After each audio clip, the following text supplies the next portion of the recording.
जी, hello दोस्तों, मैं हूँ कमर चीमा।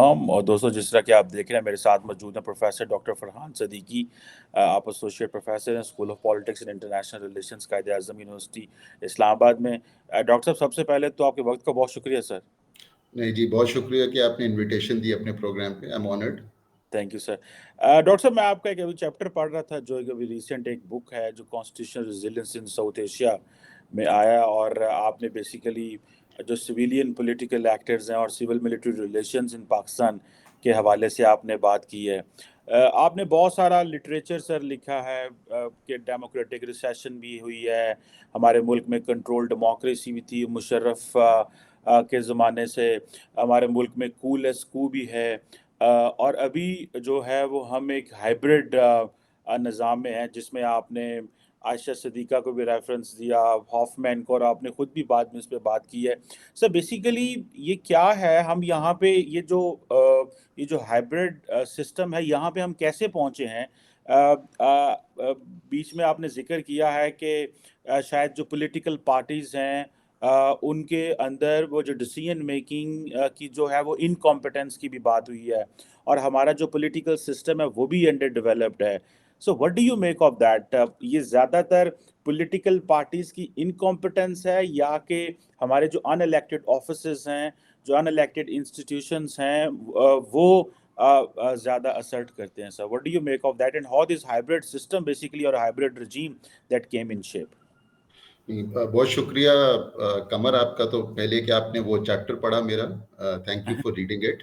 तो बुनियादी तौर पे जो मेरा आर्ग्यूमेंट है और जो लिटरेचर है सिविल मिलिट्री रिलेशंस के हवाले से पाकिस्तान में, अगर आप उसका एक ब्रॉड आप एक जायज़ा लें, अगर उसमें आप पाकिस्तानी ऑथर्स को भी पढ़ें, आप उसमें वेस्टर्न ऑथर्स को भी पढ़ें, तो उसकी जो एक जो लाइन है ऑफ रीजनिंग वो ये है कि मिलिट्री जो है वो सबसे डोमिनेंट इंस्टीट्यूशन रहा है पाकिस्तान में।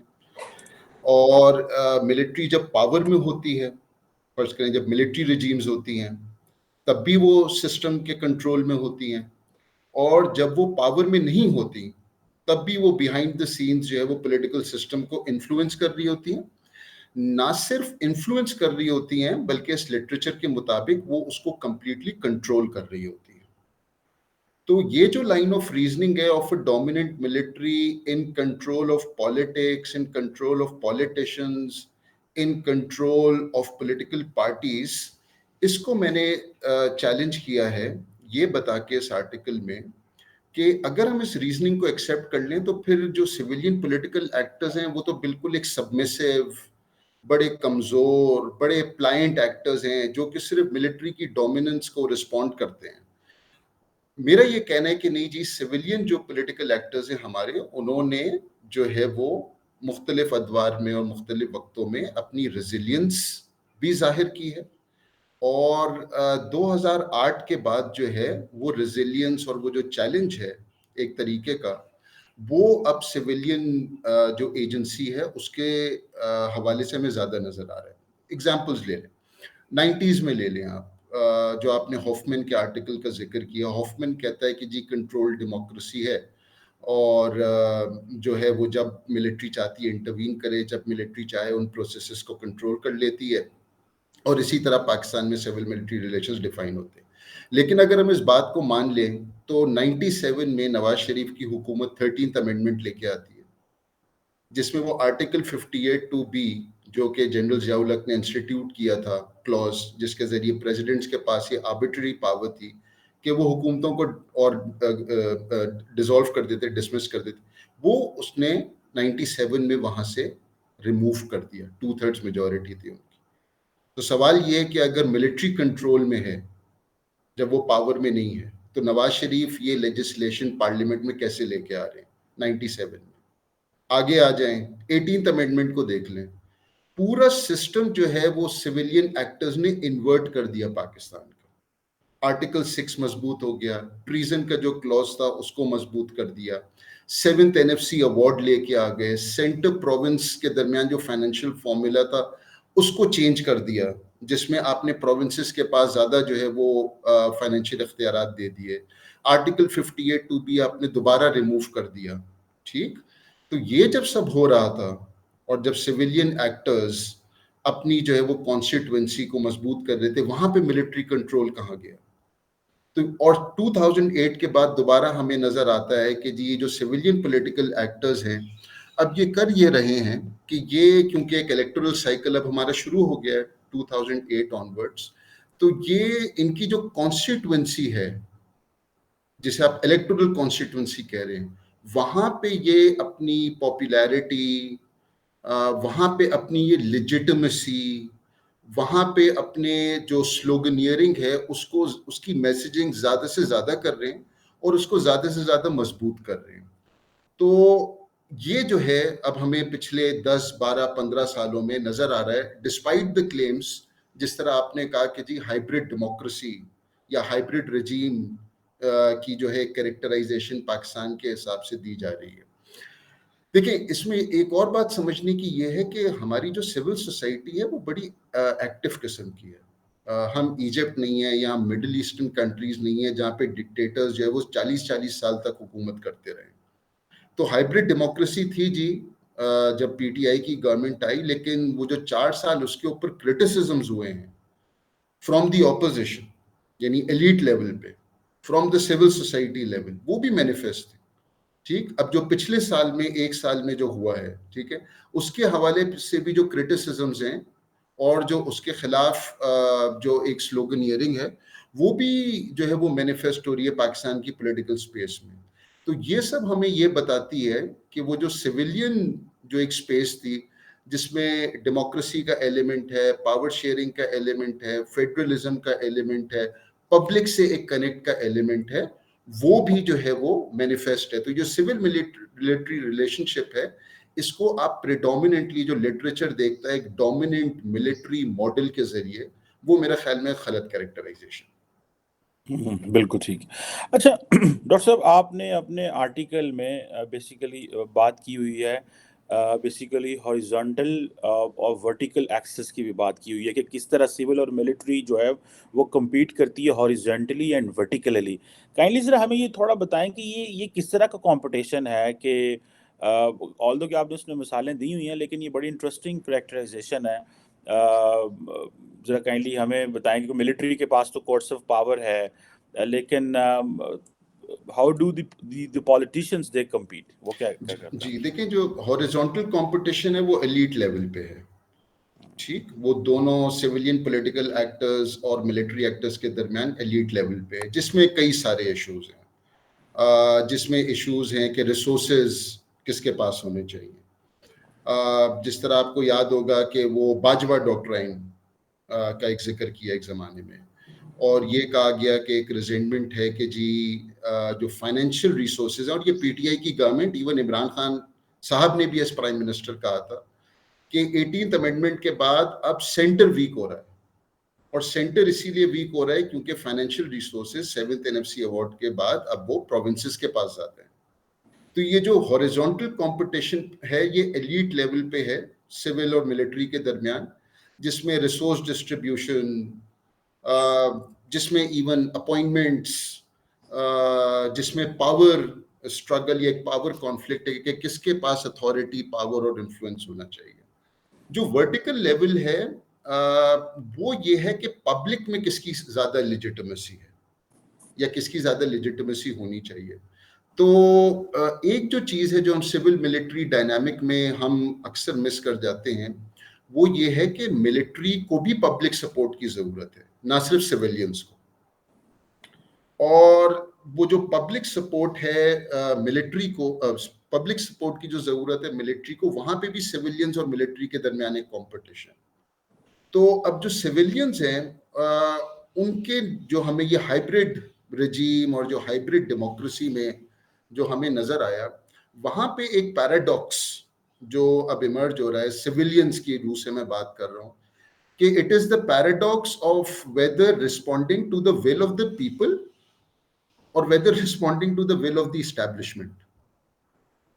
और ये पैराडॉक्स ये है कि नजर ये आ रहा है कि इसके दरमियान वो बैलेंस क्रिएट करना जो है वो पॉलिटिकल पार्टीज के लिए जो है वो ज़रूरी भी है अगर उनको सर्वाइव करना है पॉलिटिकली, लेकिन वो ज़रूरी भी है अगर उनको सर्वाइव करना है इलेक्टोरली।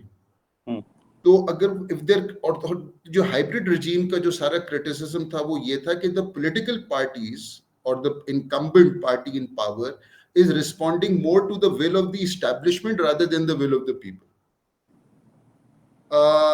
और इस पैराडॉक्स को और मिलिट्री के लिए भी यही है, एस्टैब्लिशमेंट के लिए भी यही है कि it also tries to compete with finding support within the public. और ये पब्लिक की जो सपोर्ट है, याद रखिए कमर साहब, ये बड़ी इंटेंजिबल है दोनों काउंट्स पे। यानी हमने देखा है हमारी तारीख में कि अगर आप जनरल मुशर्रफ का दौर का एंड ले लें तो वहां पे उनकी पॉपुलैरिटी बिल्कुल डिप कर गई थी, राइट। लोगों का प्रेफरेंस उस वक्त जो है वो डेमोक्रेसी के लिए था, राइट। अगर आप ज़ियाउल हक साहब का भी दौर देख लें तो वहां पे भी उनकी पॉपुलैरिटी कंटेस्टेड थी इन द पब्लिक, एमआरडी थी, movement for the restoration of democracy थी। अयूब खान साहब की भी पॉपुलैरिटी 1967-68 तक जाके डिप कर गई थी क्योंकि इकोनॉमिक हालात और जो सारे एक इनकेओस और इंस्टेबिलिटी जो पैदा हो गई थी उस वक्त तक। तो जो पब्लिक सपोर्ट है मिलिट्री के लिए भी और जो पब्लिक सपोर्ट है पॉलिटिशियंस के लिए भी, वो दोनों काउंट्स पे इंटेंजिबल है, वो शिफ्ट होती रहती है, नंबर एक। और मिलिट्री और जो सिविलियंस हैं वो दोनों compete करते हैं एक दूसरे से will of the public support हासिल करने के लिए, पब्लिक लेजिटिमेसी हासिल करने के लिए, और ये उनके कंपटीशन को भी डिफाइन करता है। बिल्कुल। डॉक्टर साहब, ये अक्सर हम बात करते हैं पाकिस्तान में, आपने भी ज़िक्र किया हुआ है जो मिलिट्री के जो इकोनॉमिक इंटरेस्ट हैं, जो आयशा सिद्दीक़ा की बुक थी मिलिट्री इंक, और उनको जो कॉन्सेप्ट है बस मिलिट्री बिजनेसेस का, और कि जी मिलिट्री जो है वो अपने इकोनॉमिक इंटरेस्ट को बड़ा जेलसली गार्ड करती है। ये ज़रा हमें थोड़ा इसको इस कॉन्टेक्स्ट में बताइए कि जब 2014 में चाइना पाकिस्तान इकोनॉमिक कॉरिडोर आया, तो वो बड़ा एक फुल थ्रॉटल एक लगा कि जी क्योंकि आजकल पाकिस्तान में जो नेशनल सिक्योरिटी की डेफिनेशन है वो भी चेंज हो गई है। हम कॉम्प्रिहेंसिव नेशनल सिक्योरिटी की तरफ चले गए हैं, so it's no more a traditional national security. तो हमने economic security is also part of the national security. So the military जो है वो उसमें भी है गई सी पैक में, ताकि हम टर्न अराउंड कर सकें एंड ऑल दैट। अभी रिसेंटली हमने देखा है जी मिनरल कॉन्फ्रेंस, अभी अरब्स आएंगे, वो कुछ पैसा लगाएंगे। डू यू थिंक एक तो मिलबस है, प्लस ये क्योंकि मिलबस तो बड़ा जो है वो सॉलिड चीज़ है और बड़ा वो सक्सेसफुल हमें नज़र आता है कि जितने भी बिजनेसेस हैं वो बड़े उनके ज़बरदस्त चल रहे हैं। अभी रिसेंटली में सेनेट में कहीं बताया गया दे हैव मोर देन 50 इनकी एंटरप्राइजेस हैं। आपको क्या लगता है कि ये जो मिलिट्री की इन्वॉल्वमेंट है बिजनेस में, इकोनॉमी में, 2014 को भी देख लें and then a new fresh that has come just recent with the new leadership in the military, आपको लगता है कि ये that can turn around things, और आपको लगता है कि नहीं ये सिविलियंस की ही डोमेन है और वही इसको जो है वो चीज़ें बेहतर कर सकते हैं? जी, देखिए कमर के पिछले 3-4 साल से और पिछले 1 साल से अगर हम सिविल मिलिट्री इक्वेशन की बात करें हिस्टोरिकली, तो उसमें जो एक बड़ा मेजर फैक्टर है वो हमारा इकोनॉमिक डाउनटर्न या हमारा इकोनॉमिक रिसेशन है। और ये उस सिविल मिलिट्री कॉन्फ्लिक्ट को भी और सिविल मिलिट्री डिवाइड को जो है वो ज़्यादा इंटेंसिफाई कर रहा है कि whoever is in power has to respond to the grave economic situation in the country, right? और वो लार्जली अभी हमें अनकंट्रोलेबल नजर आ रही है। तो यानी पिछले साल जब पीटीआई की हुकूमत थी और जब वो वोट ऑफ नो कॉन्फिडेंस आया, तो उस वक्त अगर आपको याद हो डोमिनेंट डिस्कोर्स यही था कि जी PTI has been unable to take care of the economy, और जो हमारी इकोनॉमिक फंडामेंटल्स हैं वो जो है वो सही तरह परफॉर्म नहीं कर रहे। पीएमएलएन का क्लेम ये था कि जी हमारे पास वो एक्सपीरियंस और नॉलेज है कि जी हम इकोनॉमी को दोबारा जो है वो अपने पैरों पे खड़ा कर सकते हैं। लेकिन पिछले 1 साल में हमने ये देखा कि हमारी इकोनॉमिक ग्रोथ जो है वो नेगेटिव में चली गई।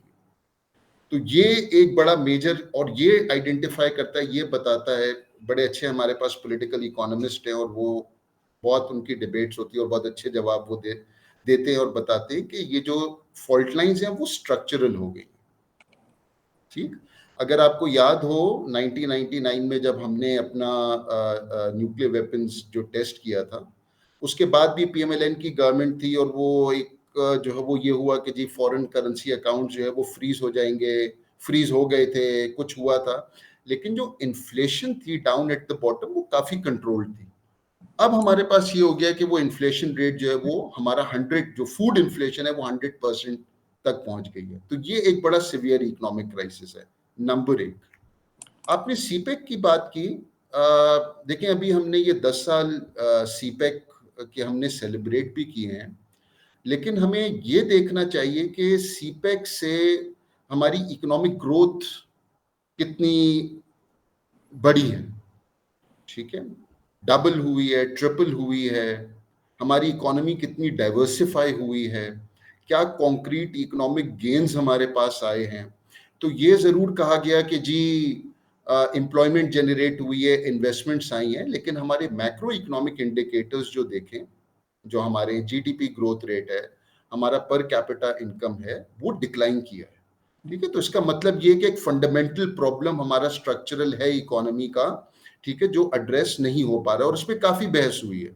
इसमें ये कि जी आपका लैंड टैक्स, आपको रियल एस्टेट, आपके जो एलिट्स हैं, इंडस्ट्रियल बिजनेस, उन पे टैक्सेशन और वो सारी चीजें जो है वो इसमें हमें नजर आती हैं। तो मेरे ख्याल में जो आपका सवाल है पॉलिटिकल इकोनॉमी से रिलेटेड, उसमें मेरे ख्याल में जो फंडामेंटल प्रॉब्लम है, जो स्ट्रक्चरल जो प्रॉब्लम है, वो बिल्कुल इनहेरेंट है, वो बिल्कुल मैनिफेस्ट है। और देखिए मेरे ख्याल में इशू ये है, यानी आपने ये भी पूछा कि अब आगे क्या है, इसका हल क्या है। देखिए बड़ा जरूरी है कि हम जो है वो, जिसे हम लिटरेचर में कहते हैं दोबारा आईआर के, शैडो ऑफ द फ्यूचर, कि हम रिटोरिकली एक बात करते हैं, वो बचपन से हम सुनते हुए आ रहे हैं कि हम कहते हैं कि जी वो गोरा बड़ा चालाक है, वो 50 साल की प्लानिंग करता है, अगले अगले 50 साल की प्लानिंग करता है। तो सवाल ये है कि वो हम क्यों नहीं कर सकते, या वो हम क्यों नहीं करते, हमें किसने रोका है करने से, right?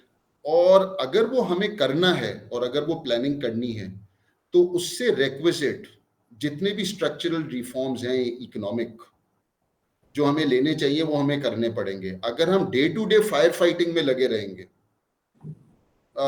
Elites day to day fire fighting में लगी रहेंगी, ठीक है, तो इसका कोई नतीजा नहीं निकलेगा। अभी यानी एक छोटी सी एग्जांपल आप देख लें, अभी हमें यही नहीं पता कि इलेक्शंस कब होंगे, और मार्केट फॉल्टर कर रही है। आपका डॉलर जो है वो, कल मैं पढ़ रहा था कि वो 302 रुपए पे शायद चला गया ओपन मार्केट पे।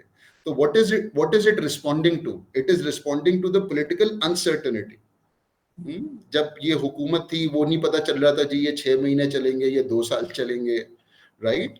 तो मेरा ख्याल में बड़ा जरूरी है वो स्ट्रक्चरल फॉल्ट लाइन जो आपने डिफाइन की, कि उसके साथ हम जो हमारी पॉलिटिकल अनसर्टेनिटी है और जो आगे 15, 20, 30 साल की प्लानिंग है, वो मिलिट्री और पॉलिटिकल एलिट्स को बैठ के तय करनी चाहिए कि this is the road map, number 1, these are the important structural reforms that are needed, and this is where we should head, and this is what we need to do। जब तक वो नहीं होगा, मेरे ख्याल में ये जो आपने जिक्र किया कि $7 ट्रिलियन के हमारे एसेट्स हैं, पिछली हुकूमत, पीटीआई की हुकूमत में था कि जी वो जजीरे हैं जहाँ पे जो बिलियंस ऑफ डॉलर्स की इन्वेस्टमेंट आ जाएंगी। तो ये एम्प्टी रेटरिक और एम्प्टी प्रोमिसेस से जो है वो मेरे ख्याल में चीजें ठीक नहीं होंगी, मुल्क सही नहीं होगा। हमें स्ट्रक्चरल रिफॉर्म्स की जरूरत है। सर बस आखिरी एक आधा क्वेश्चन है, वो आपने डिस्कस किया कि main streaming the agency of political elite, जिसमें जो पॉलिटिकल एलीट है और जो सिविल मिलिट्री इक्वेशन जो है, वो आपने कहा कि दो जगहों पे वो उनकी कन्फ्रंटेशन है। फर्स्ट ये है कि जो आई थिंक पॉलिटिकल एलीट है, उनको एक कलेक्टिव यूनिटी जो है वो दिखाने की ज़रूरत है। उनके सियासी जो डिफरेंसेस अपनी जगह पे हैं, तो जिसको आप कहते हैं ये कोहेसिवनेस है।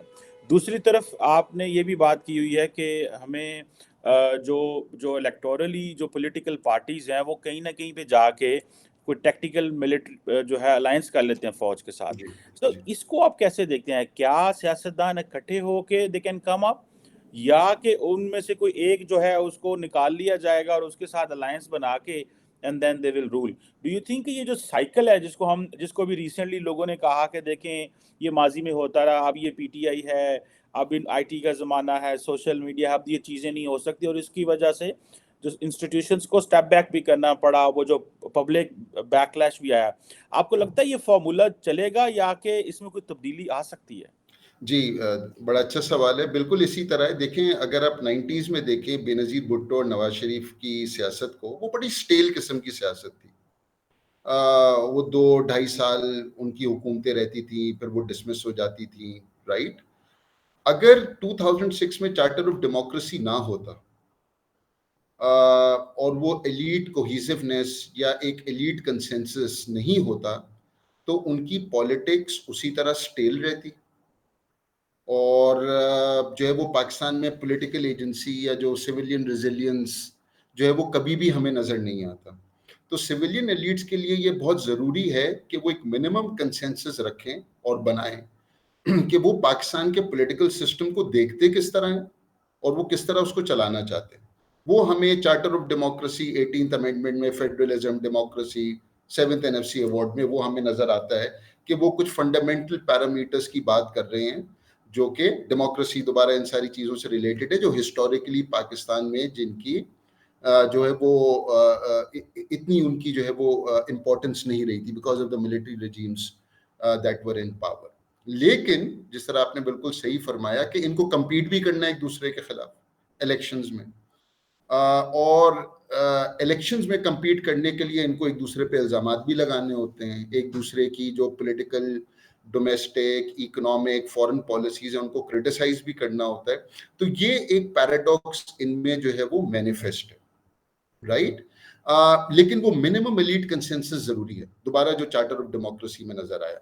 और इसीलिए आज भी जो बहुत सारे हमारे सिविल सोसाइटी एक्टिविस्ट और एकेडमिक्स हैं वो ये बात कर रहे हैं कि हमें एक नए चार्टर ऑफ डेमोक्रेसी की जरूरत है जिसमें हम new rules of the game को हम स्टैब्लिश कर सकें, ताकि वो पॉलिटिकल प्रोसेस है जो वो चलता रहे, डेमोक्रेसी और फेडरलिज्म और ये सारी चीजें जो है वो ऑपरेशनलाइज होती रहे।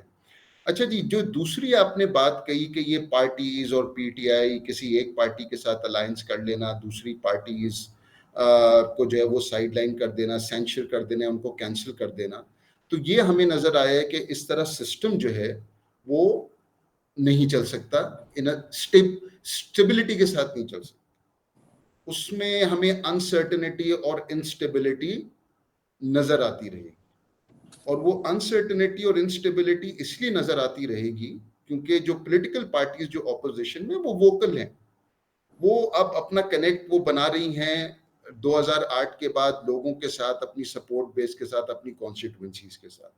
और इसी तरह सिविल सोसाइटी में हमारे पास एक्टिविस्ट हैं, एकेडमिक्स हैं, अब मीडिया है, ठीक है जी, बहुत सारे लोग हैं जिनकी अब प्रेफरेंस है डेमोक्रेसी के लिए और सिविल राइट्स और फ्रीडम्स और इन सारी चीज़ों के लिए। तो वो जो सिस्टम है कि एक पार्टी को सपोर्ट करना, दूसरों को कैंसिल आउट करना, एक हाइब्रिड रजीम बनाना, वो मेरे ख्याल में it is becoming more and more costlier for the establishment, right? वो क्रिटिसिजम्स वो फिर उनकी तरफ डायरेक्ट होना शुरू हो जाते हैं, नंबर एक। नंबर दो, पार्टीज को कैंसिल आउट करना, मतलब इसका जो है वो आउटकम नेसेसरीली ये नहीं होगा कि वो पार्टीज खत्म हो जाएंगी। पीपल्स पार्टी को कैंसिल आउट किया गया, पहले खत्म हो गई। नवाज शरीफ को कैंसिल आउट किया गया, मुशर्रफ ने किया, क्या वो पार्टी खत्म हो गई? अगर पीटीआई इमरान खान को कैंसिल आउट कर रहे हैं तो क्या वो खत्म हो जाएगी, राइट? तो ये सवाल मेरा ख्याल है हमें पूछने चाहिए कि जो सपोर्ट बेस है पार्टीज का, वो अब over a period of time 2008 उसमें हमें जो है वो एक स्ट्रेंथ नजर आ रही है, और वो स्ट्रेंथ इलेक्टोरली, वो स्ट्रेंथ पॉलिटिकली, वो स्ट्रेंथ सोशल मीडिया, वो स्ट्रेंथ जो है वो अब मैनिफेस्ट हो रही है। तो जो पॉलिटिकल सिस्टम की स्टेबिलिटी है और जो सर्टेनिटी है और उसका जो ताल्लुक है पॉलिटिकल इकोनॉमी के साथ, उसके लिए बहुत ज़रूरी है कि ये नॉर्म्स और ये जो कंसेंसस मेकिंग है और जो डिसीजन मेकिंग है, यानी मेरे ख्याल में जो आखिरी एक स्पीच थी इमरान खान की अरेस्ट होने से पहले, उसमें उन्होंने दावत दी कि जी मैं बात करना चाहता हूँ, राइट? कि मैं एक पॉलिटिकल डायलॉग में आना चाहता हूँ, मैं पॉलिटिकल डायलॉग करना चाहता हूँ। तो ये ऑफ नेसेसिटी शो करता है, ये शो करता है कि political dialogue is what is needed in order to ensure political stability. अगर वो पॉलिटिकल डायलॉग नहीं होगा पार्टीज के दरमियान, वो मिनिमम कंसेंसस या कोहेसिवनेस नहीं नजर आएगी, तो ये अनसर्टेनिटी और इंस्टेबिलिटी का हम शिकार रहेंगे, जिसका बहुत बुरा असर अब तो हो चुका है हमारी इकोनॉमी पर और आगे भी होता रहेगा। सर एक छोटा-सा सवाल मेरी ज़ाती कंज़म्पशन के लिए, बड़ा मज़ा आ रहा है डिस्कशन का। सर 2 मॉडल हैं, एक तो ये जो आपने डिस्कशन की माज़ी में भी बाकी पॉलिटिकल पार्टीज़ की, उन्होंने कॉन्स्टिट्यूशनली या लीगली असर्ट किया और जो स्पेस थी डेमोक्रेट्स की सिस्टम में ज़्यादा ली। फॉर एग्ज़ाम्पल 18th अमेंडमेंट का ज़िक्र करें, पावर सूबों में चली गई और उन्होंने basically in other way that was उन्होंने सिस्टम में एस्टैब्लिशमेंट को चैलेंज किया हुआ था बिकॉज़ फेडरल में वो कमज़ोर हो गई और फिर बातें ये शुरू हो गई कि भाई इसको रिवर्स करो किसी तरह 18th अमेंडमेंट को, इस तरह की बातें भी चली।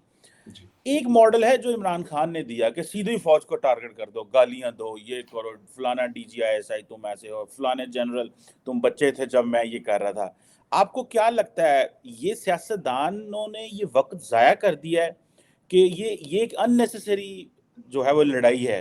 जो असल लड़ाई है वो तो पार्लियामेंट के अंदर आप जाके कर सकते हैं क्योंकि आपकी ग्राउंड वो है, आप खेलते वहाँ पे हैं।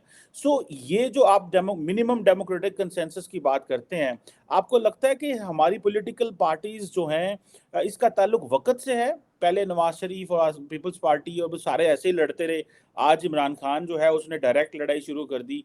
आपको लगता है कि ये पार्लियामेंट की जो लड़ाइयाँ ये सड़कों पे नहीं लड़ने की और ये इमरान खान और उनकी पार्टी ने एक वक़्त ज़ाया किया है, जिसको वो बचा सकते थे पार्लियामेंट में रह के अपनी जो लड़ाई को एक बेहतर रिफाइंड तरीके से लड़ सकते थे। सो आपको लगता है कि ये जो मॉडल है, ये जो तरीका है, ये हमारे डेमोक्रेट्स को क्यों समझ नहीं आया? इससे पहले हमने ये फेलियर्स देख लिए हैं जब। जी, यानी बिल्कुल ठीक कहा आपने कमर, और एग्री करूँगा मैं आपसे कि ये जो लैंग्वेज है, जो डिस्कोर्स है, ठीक है? ये हमें इमरान खान में भी नज़र आया, ये हमें नवाज़ शरीफ में भी नज़र आया, राइट? कुछ सालों पहले। और उससे पहले भी इन डिफरेंट वेज़ हमें ये जो क्रिटिसिज़्म है वो हमें रिफ्लेक्ट होता हुआ नज़र आ रहा है, आता रहा है, ठीक है? और ये जो है वो मौजूद है, जो कि पॉलिटिकल डिस्कोर्स जो पॉलिटिकल पार्टीज और जो पॉलिटिकल लीडर्स जो है वो कर रहे हैं, और ख़ास तौर पे पिछले 1 साल में जिस तरह आपने ज़िक्र किया इमरान खान और पीटीआई की तरफ से ये काफ़ी ज़्यादा हो गया। मेरे ख़्याल में जो पीटीआई और जो इमरान खान की जो पॉलिटिक्स है वो उसमें इमरान खान की पर्सनैलिटी जो है वो ओवरराइड कर जाती है पीटीआई की पार्टी पॉलिटिक्स को। And when that happens, and this is what has happened, तो पार्टी के अंदर जो कंसेंसस है कि क्या हमें करना चाहिए, क्या नहीं करना चाहिए, किस तरह हमें जो है वो चीज़ें थोड़ी सी जो है समझदारी के साथ, या जिस तरह आपने कहा कि भाई पार्लियामेंट में हमें जाना चाहिए, बैठना चाहिए, हमें वहाँ पे गुफ्तगू कोई करनी चाहिए, हमें जो सिविल मिलिट्री रिलेशंस हैं, ठीक, उसके दरमियान उसके उसके हवाले से जो कुछ लाइंस हैं जो हमने तय की थी चार्टर ऑफ डेमोक्रेसी में, और जो 2000 जो हमें 18th अमेंडमेंट में रिफ्लेक्ट होता हुआ नजर आया, उसमें हमें मजीद कुछ काम करने की जरूरत है, राइट? ये जो सारी इंटेलिजेंट डिबेट है, ये जो सारी इन्फॉर्म डिबेट है, वो मेरे ख्याल में कि वो पीटीआई, इमरान खान और even with the larger political class वो एब्सेंट है। जो एविडेंट है वो एक बड़ी इमोशनल रिटोरिकल लैंग्वेज और पॉलिटिक्स है, ठीक, जिसमें आप जो लैंग्वेज जिसका आपने जिक्र किया पिछले 1 साल में, राइट, एस्टैब्लिशमेंट के खिलाफ, वो हमें रिफ्लेक्ट होती हुई नजर आती है। तो अगर पाकिस्तानी पॉलिटिकल सिस्टम को स्टेबलाइज होना है, तो ये जो रिटोरिकल लैंग्वेज है, इमोशनल लैंग्वेज है, ये इतना फायदा नहीं देगी जितना पॉलिटिकल एलिट्स आपस में बैठ के वो लाइंस तय करेंगे कि उनको क्या अब करना है। क्योंकि देखिए हर सोशल कॉन्ट्रैक्ट, राइट, वो एक टाइम आता है जब उस सोशल कॉन्ट्रैक्ट को रिन्यूअल की जरूरत होती है, राइट? 18th अमेंडमेंट एक नया सोशल कॉन्ट्रैक्ट था, चार्टर ऑफ डेमोक्रेसी एक नया सोशल कॉन्ट्रैक्ट है। अब शायद पाकिस्तान को एक नए सोशल कॉन्ट्रैक्ट की जरूरत है, जिसमें पॉलिटिकल एलिट्स को भी और जिसमें एस्टैब्लिशमेंट को भी बहुत सारे लेसन्स रीलर्न और अनलर्न करने की जरूरत है। और जब वो ये लेसन्स को इवैल्यूएट करेंगे in an informed debate, right, not in a rhetorical emotional debate. जब एक इन्फॉर्म्ड डिबेट होगी कि जी हमें लेके कहाँ जाना है सिस्टम को, हमें क्या क्या पॉलिटिकल, सोशल, इकोनॉमिक पॉलिसीज तय करनी है, मेरा ख्याल में जब तक वो इन्फॉर्म्ड डिबेट कम से कम नहीं नजर आती।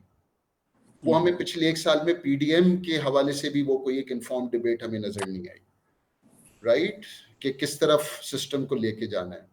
और वो दोबारा वो बड़ा emotional, rhetorical, anti Imran Khan, anti PTI, तो पीटीआई की तरफ से खास किस्म का डिस्कोर्स, यहाँ से खास किस्म का डिस्कोर्स। तो पॉइंट ये जो इतना रिग्रेसिव किस्म का डिस्कोर्स है, इसका आउटकम क्या है? Who is it beneficial for? It is not beneficial for Pakistan. It is not beneficial for Pakistanis. It is not beneficial for our political economy. It is not beneficial for our politics.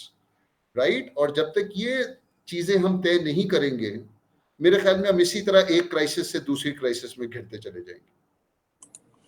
बिल्कुल सही कहा doctor साहब आपने। हमें एक crisis से दूसरे crisis में और एक इन्फॉर्म्ड डिबेट चाहिए जिसमें रेटरिक ना हो और वाकई हम वो फैसले करें जो मुस्तकबिल के लिए इम्पोर्टेंट हो। थैंक यू वेरी मच बहुत प्रोफेसर शुक्रिया। डॉक्टर फरहान सिद्दीकी साहब। It was a lovely and pleasure, a treat in fact talking to you sir. बहुत शुक्रिया sir. Thank you Qamar, thank you for inviting me. खुदा हाफिज।